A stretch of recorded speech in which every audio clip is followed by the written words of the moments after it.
Hello, everyone.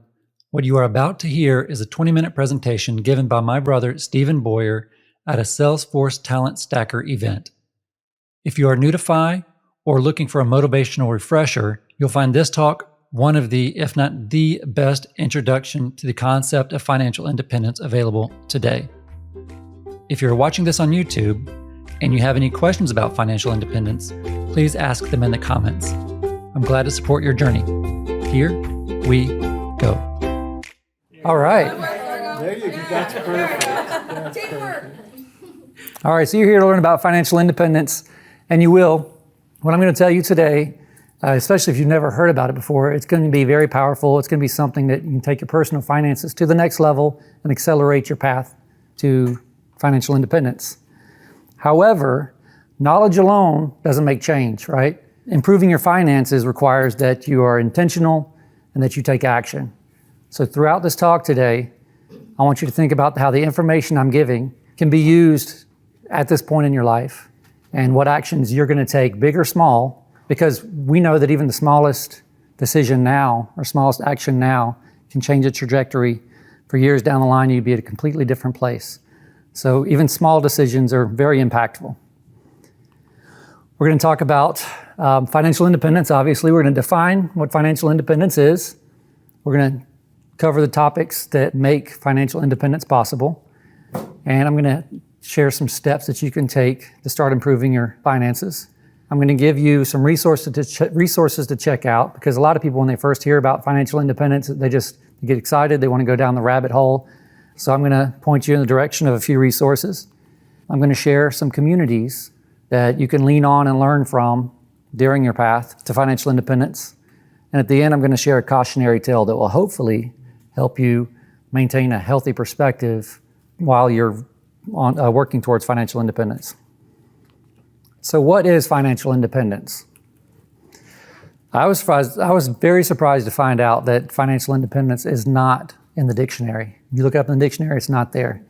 It can be a very subjective term. A lot of people like to define financial independence into however it suits them. I've been involved with the financial independence community for 10 years. I've hosted over 40 in-person financial independence meetups. I've listened to over 100 talks on individual topics. Throughout these events, I've probably spoken to thousands of people who were financial independence enthusiasts. And after all of that, what I've come up with was this very simple definition of financial independence. It's the ability to maintain a sufficient lifestyle without trading your time for money. That's it. No more, no less. It's the ability to maintain a sufficient lifestyle without trading your time for money. What that means is, if you're financially independent, you can quit your job. Woo, woo. It means that you can spend those 40 plus hours doing whatever else you would rather be doing with your time. And the cool thing about it is the bills will still get paid, right? But most of us are not in this situation.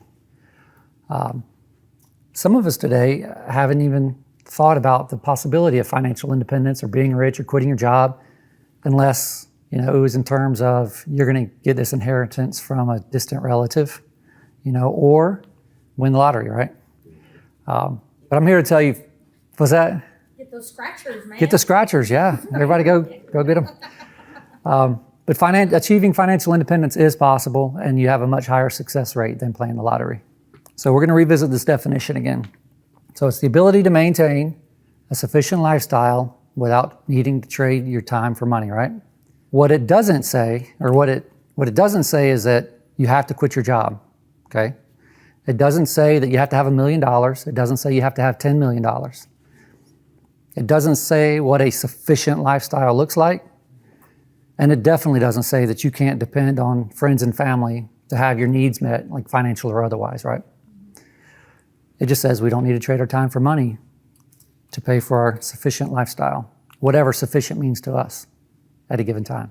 So just think, if you're financially independent, if you didn't have to trade your time for money, if you didn't have to go to a job, how would you spend your time?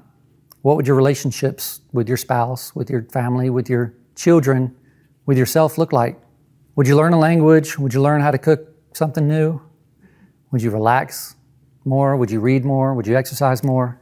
Would you still work? If you like your job, you can still work. Would you volunteer for organizations that are in alignment with your values? Would you travel more? Where would you go? I'm asking all these things because I want you to envision what that ideal life looks like, because that is your why of FI.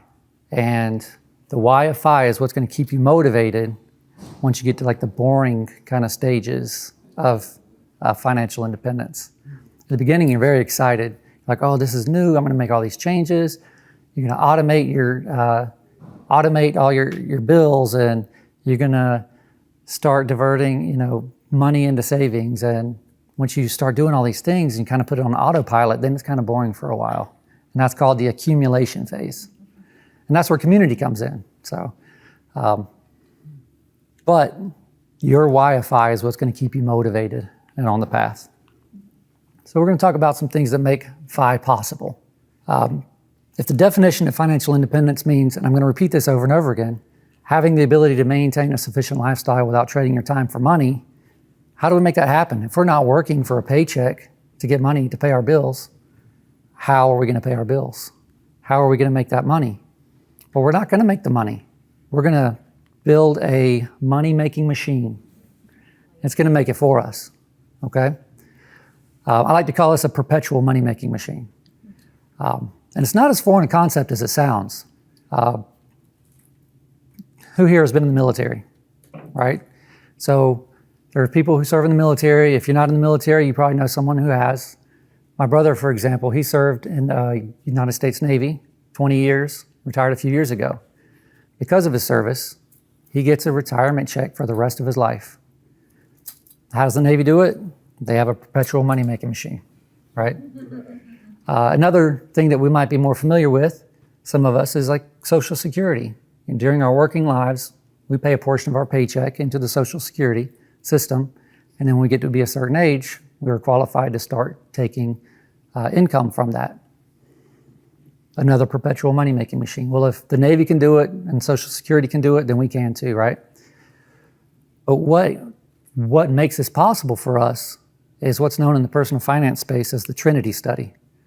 I'm not going to get all into the details, but basically what the Trinity study is, it's a 1998 research paper put together by 3 professors at Trinity University, right? And what they've come up with is a lot of numbers. All right. So what we're going to do is, this is basically the result of their study. Big picture is, what they did is they tested withdrawal rates from portfolios. And so they said, well, after a certain amount of time at taking certain percentages out of our portfolio, will we have money left over? And so we're going to focus more on the higher success. We don't want to be down here where the zeros or zero success. That's not where we want to be. We want to be up here where these success rates are higher. So we're going to zoom into that area, okay? And so what we're looking at is, this right here is the portfolio, 100% stocks. This portfolio is 75% stocks, 25% bonds. And this is 50% stocks, 50% bonds. It's a lot of numbers. You don't have to know all that. So what we're looking at, though, is basically this number and this number, that 98 and the 95. And you see at the top of that column, it's 4%. So what that says is, I don't know if anybody's heard of the 4% rule. This is where the 4% rule comes from. So what it means is, if we have a stock portfolio, either 100% stocks or 75% stocks, 25% bonds, we can withdraw 4% of that portfolio for 30 years. Right here, this is 30 years, with a 95% success rate, which means we're going to have money left over. So we won't run out of money. 95% chance we won't run out of money. So that's great, because what that does is it allows us to define something that we really haven't defined before. If you haven't heard of this, you haven't defined it before. What is enough for you? Now, I remember being younger and it was like, I'm going to be a millionaire when I'm 30. Or, we probably all thought, I'm going to be a millionaire. But why? Why a millionaire? Like, what does that mean to you? It just sounds cool, right? And then there's those people who say, like, a million isn't what it used to be, And due to inflation and everything, it's just not what it used to be, and they're not wrong. But that doesn't help them plan for retirement. That doesn't help them build this machine. And those people who think a million is enough, they might stop working and realize a million is not. or the people who think $1 million is not enough, they're going to work a bad job that they're unhappy at potentially for forever, no matter how much money they accumulate, because they're just scared that it's never going to be enough. But the Trinity study, it tells us what enough is. So if we can withdraw 4% from our portfolio without it running out, we're going to do, this is the little quick math that I was talking about right here. I don't know if you can see this, but it tells, if we have a portfolio value, all we have to do is multiply that by 4, and that tells us how much we can take out. And it's annually. This number is annually, every year. So if we have a $100 portfolio, we take out $4 a year, right? $1,000 portfolio, $40 a year. $10,000 portfolio, $400. $100,000 portfolio, we can take out $4,000 a year. And if we get $1 million, we can take out $40,000 a year without running out of money. Inversely, if we go back and look at that $40,000 a year, you see that 40 times 25 equals $1 million. So we can look at it and say, well, we have a portfolio of X amount, we can multiply it by 4, and this is how much we're allowed to draw out without too much risk. Or we can say, well, I need $40,000. What portfolio size do I need to pay me an income of $40,000? So we just multiply $40,000 by 25, and that's how we get that $1 million.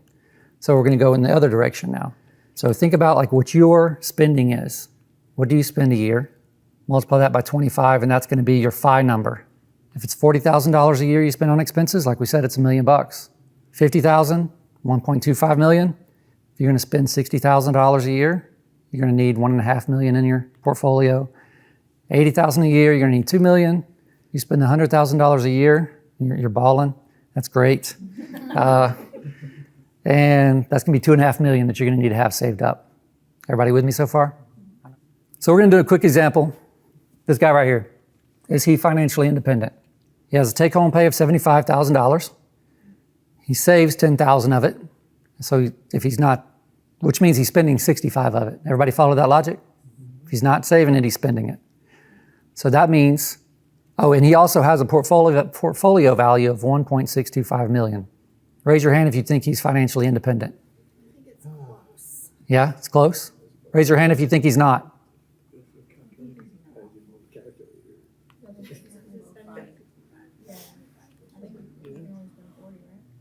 All right, so we multiply 65,000 spending times 25. That's where that 25. His FI number is 1.625. So his portfolio matches his FI number. He's financially independent. He's financially independent, right? So what about her? We're going to talk about her for a minute. She has the same take-home pay. She saves 10,000 of it. And she spends 65, same as him, right? What's her FI number? 1.625, same as his. The situation with her is, even though Sia says that she's spending or saving $10,000, she's been saving that $10,000 for the last 5 years, but paying down credit card debt and a car note, high interest debt, which is smart. So she hasn't, right now, she's currently has 0 in her portfolio. So what does she do? What does she do? She has to start saving, right? She has to start investing. So far we've defined financial independence. We've talked about our why of FI. We've learned how to calculate a FI number. And now we're going to talk about savings rate. Because, you know, she's probably thinking like, yeah, I got my credit card paid off. I got my car paid off. This is great. I still have this $10,000 that I've been putting in this direction, but now I don't need to. So I'm going to start investing. I'm ready to start saving for retirement. But how long does that take? She needs to get $1.625 million to be financially independent, and she's saving $10,000 a year. That's where savings rate comes in. So if our FI number is our destination, our savings rate is basically our gas pedal, all right? So how fast we reach financial independence is a function of our savings rate. So we're going to keep talking about her situation. The formula for savings rate is your savings over your take-home pay. Your savings divided by your take-home pay, your ratio of your savings to your take-home pay, however you want to say it. So in her case, remember, she's saving $10,000. She has a take-home pay of $75,000. So her savings rate is 13.33%. Her time to FI is 47 years. Yeah, she's not happy about that. She was all happy right before. And she was like, 47 years? Nope. So how can she get there quicker? She's going to need to increase her savings rate. She can save more by earning more and taking her extra earnings and putting it to savings. She can save more by spending less. So she can reduce her expenses and take that money that she's not spending that she normally would spend and put it to savings. So let's take an example of her earning more. Her take-home pay is 75, her savings is 10, her spending is 65. None of that changed. Her FI number is what it was, her savings rate's 13, her time to FI was 47 years. But now she's going to earn $10,000 more a year. She's going to put that $10,000 towards savings. So her FI number is the same because she's still spending 65 a year. And her savings rate is now 23.5% instead of the 13%. So her new time to FI is, that's where this handy dandy chart comes in. So if she has a 23.5% savings rate, you go down to the 23.5, it's somewhere in here. So it's somewhere between 32 and 37 years. So we'll say 33 years, which is a lot shorter time than that 47, right? 13 years. So just making that one change saved her 14 working years. So now she earned more, put that to savings. So let's say instead of earning more, she didn't want to go out and get a side hustle. She didn't really want to work hard at work to try to get that promotion. She was like, listen, I'm good on the income. I'll just reduce some expenses. Her take-home pay is still 75. Remember, she didn't get more money. But instead, she still added $10,000 to her savings. So now she's saving $20,000. And she's only spending $55 now. She was spending $65. She's saving that extra $10 now. So her FI number actually went down because her savings went down from $65 to $55 a year. So her FI number is 1.375. Her savings rate is now, remember the calculation, savings over income? She's saving $20,000 now. Her income is still 75. 26.67% is her savings rate. So her new time to FI is, remember, you gotta look at this chart, it's 26.67. So right around here. So she's looking at a time to FI is 30 years. So before it was 33, when she was just earning more, but now she's actually, instead of reducing her time to FI by the 14 years, it's now reduced by 17 years. And these are small changes. But what if she did both? We're going to go through this quickly. So now she's making 85 because she was making 75, so she's making more money. She's now at 85. She reduced her spending to 55, and so she put the difference in the savings. So now instead of saving $20,000 a year, she's saving $30,000 a year. Her FI number is the same because she's still spending the $55,000 a year, so it's at 1.375. Her savings rate's the 30 divided by 85, which is 35.3%. So if you look at the chart, 35.3%, say 35, we're looking at a 25-year working career. So we went from 47 down to 25.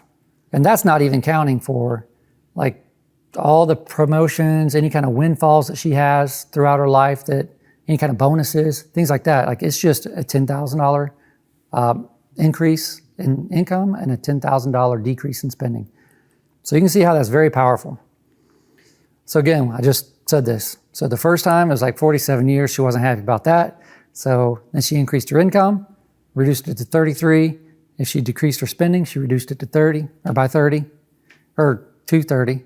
And then she did both. Now she's 20, she can retire in 25 years. All right.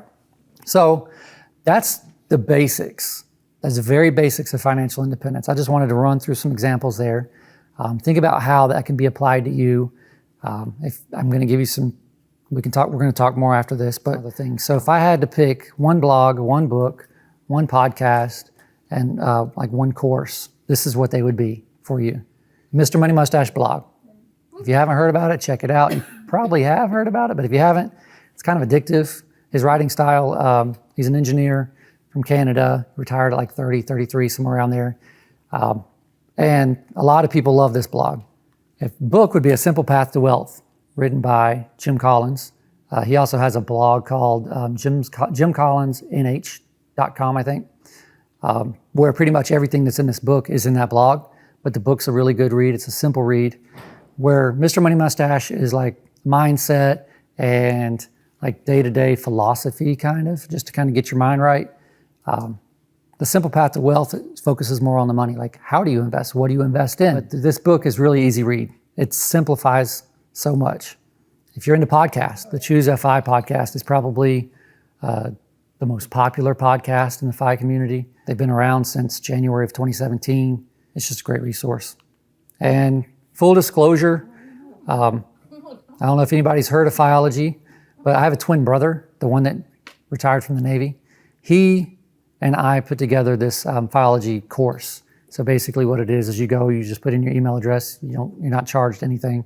You just get a email every week that covers a topic of financial independence, and it's for 52 weeks. And as far as communities go, there's the Choose FI local groups. So the podcast that I mentioned earlier, they also created local groups. So if you go to choosefi.com/local maybe, or just, how to Google things, you might have a financial independence group already in your town or in your city. And you can also start one if you don't. If you want to meet other people where you live that are into financial independence. There's the Economy Conference. A woman named Diana Merriam has done this for probably 3 years now. It's happening right now this weekend in Cincinnati. It's basically like a TED Talks for the FI community. So it's really nice, a very kind of high production value event.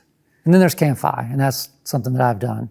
I've done Camp FI since 2017. We just finished last week our 44th one. And it's just been wonderful to provide a way for people who may not be comfortable talking about these topics, like with people at work or with their family or their neighbors. They can just go and hang out for a nice, relaxing weekend at a retreat center. It's a lot like this. We actually have one here. We've done one here the last few years, and we're going to have one later this year. I wanted to close out with that cautionary tale that I was telling you about. It's a poem. I did not write it. It's written by a man named Herbert Kaufman, a long time ago, early 1900s. And the name of it's called Fool's Gold. See him there, cold and gray. Watch him as he tries to play. No, he doesn't know the way. He began to learn too late. She's a grim old hag, his fate, for she let him have his pile, smiling to herself the while, knowing what the cost would be when he'd found the golden key. Multi-millionaire is he, many times more rich than we, but at that I wouldn't trade with the bargain he made. He came here many years ago. Not a person did he know. He had the money hunger bad, mad for money, piggish mad. He didn't let a joy divert him. He didn't let a sorrow hurt him. He let his friends and kin desert him, while he planned and plugged and hurried on his quest for golden power. Every single wakeful hour with the money thought he'd dower. And all the while as he grew older and he grew bolder, he grew colder. And he thought that someday he would make the time to play. But say he was wrong. Life's a song. See, in the spring, youth can sing and can fling, but joys wing when we're older, like birds when it's colder. The roses were red as he went rushing by, and glorious tapestries hung in the sky. The clover was waving, 'neath honeybees slaving, a bird over there round delayed a soft air, but the man couldn't spare time for gathering flowers or resting in bowers or gazing at skies that gladdened the eyes. So he kept on and he swept on through mean, sordid years. Now, he's up to his ears in the choices of stocks. He owns endless blocks of houses and shops. The stream never stops pouring into his banks. I suppose that he ranks pretty near the top. What I have wouldn't stop his ambition one tittle, and yet with my little, I don't care to trade with the bargain that he made. Just see him today. Watch him try to play. He's come back for blue skies, but they're in the new guise. Winter is here. All is gray. The birds are away. The meadows are brown. The leaves lie aground. And the gay brook that wound, with its swirling and whirling of waters, is furling its bosom in ice. And he hasn't the price, with all of his gold, to buy what he sold. He now knows the cost of the springtime he lost, of the flowers he tossed from his way, and say he would pay any price if the day could be made not so gray. He can't play. So my ask of you is this: now that the genie's out of the bottle, you know about financial independence, you're like, let's do this, let's do whatever it takes. My ask of you is make sure you play along the way. Thank you.